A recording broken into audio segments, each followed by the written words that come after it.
So today I might be inclined to place a reward on their head,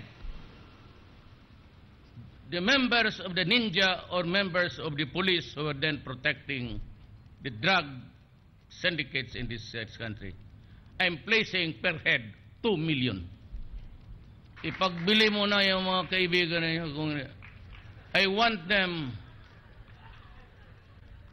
I want the police and the armed forces to destroy the drug apparatus in this country. I will not relent. The campaign will be continuous, and I will be, as I have said in the campaign rallies all over the country, I will be harsh as I can ever be.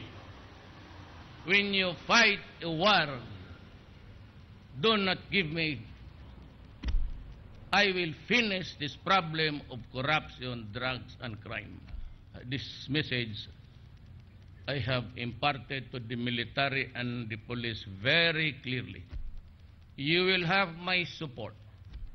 You will have all the things that you need to fight criminals. Do not worry. In the pursuit of law and order, pursuant to my directions, you do not have to worry about criminal liability. I will go to the prison for you. I take full legal responsibility. You just do it according to the books. There will always witnesses, and if you have the witnesses on your side at the time, it might be okay. If there is none, and you are already pressed down, then do not worry. Just call my name, and I will be there to protect you.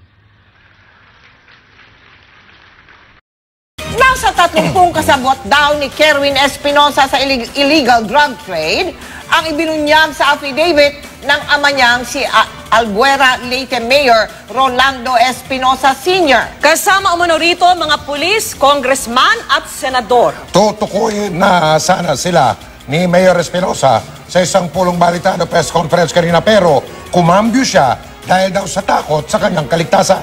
Nakatutok si Jay Sabale. Dagang salamat. Mangiyak-ngiyak na humarap sa media si Albuera Mayor Rolando Espinosa. Papangalanan na raw sana niya ang mga taong binanggit niya sa kanyang affidavit na kasabwat ng anak na si Kerwin sa pagpapatakbo ng iligal na droga. Pero kumambyo si Mayor, natatakot daw siya sa seguridad niya at ng pamilya niya. Ang buhay ko ngayon ay, kung baga, maliit na lang, nanganganib na ang buhay ko. May umigit kumulang 30 katao raw ang nabanggit sa affidavit Espinosa. May mga members sa PNP, Congress officials, so yung sa... may members ng Kongreso, May members ng Kongreso. may senador ba? Parang may senador yata. Si Albuera Chief of Police Chief Inspector Jovi Espinido, nakita raw ang ledger ni Mayor Espinosa. Base sa ledger na ito raw, binuo ang affidavit. May senador nga, may senador isa nakita ko, dati ng sekretary ng DOJ siguro yun. Ayun nakita ko lang. Hindi raw alam ng alkalde kung nasaan na ang anak na si Kerwin. Inamin mismo ng alkalde na sangkot si Kerwin sa operasyon ng iligal na droga sa Visayas, kaya nanawagan ito sa anak. Ako po ay nananawagan sa aking anak na si Roland Kerwin Espinosa na sana po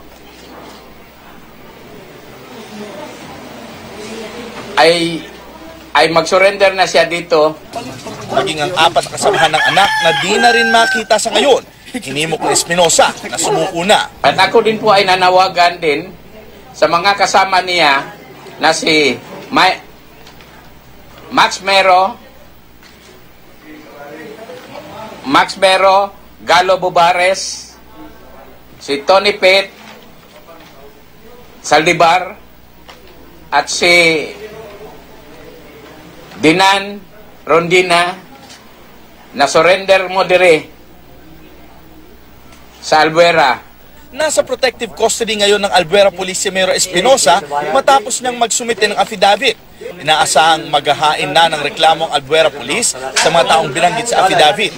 Hiling ni Espinosa, mailagay siya at ang buong pamilya sa ilalim ng Witness Protection Program. Jay Sabale, nakatutok, 24 oras. Itinanggi ni Senadora Laila de Lima na personal niyang kakilala sina Albuera Mayor Ronald Espinosa at anak niyang si Kerwin. Bunsod po ito ng paglabas ng isang litrato na ito na ibinigay ng isang source sa GMA News kung saan makikitang kasama si de Lima at ang umano'y si Kerwin Espinosa. Ayon kay de Lima, malamang ay chance photo lang ito nakuha noong panahon ng kampanya. Hindi na raw niya matandaan ng kinunan ang litrato nito. Ayon naman sa Chief of Police ng Albuera na si Chief Superintendent Jove Espenido, kalakip sa affidavit ni Mayor Espinosa ang naturang litrato ni de Lima. Duda si de Lima sa motibo ng paglalabas ng larawang yan. Hindi ko kilala yan, hindi ko maalala yan. Siyempre, eleksyon siguro to. Nung after, I'm trying to remember itong baro ko, kung kailan ito. Sino ito, asawa? Opo. That's my staff. It's one of those. I don't remember this. Honestly. No, I don't know Espinosa. Even the father? Yeah, even the father. It's just one of those. Pero siguro, this might possibly still change. galing talaga nila, naghahanap, kakalkal sila ng mga... I'm trying to remember itong setting kung saan Thank you, ito. Mr. President. I thank the gentleman from Nagpa-picture Tagalog lang for yan. kind words. And, One of those. But there were, hindi yan yung something like an arranged meeting or what. Chance lang siguro yan kung Baguio. During the campaign period, chance lang ito. Yan, staff ko yan. Umiikot lang siguro kami at lumapit yan.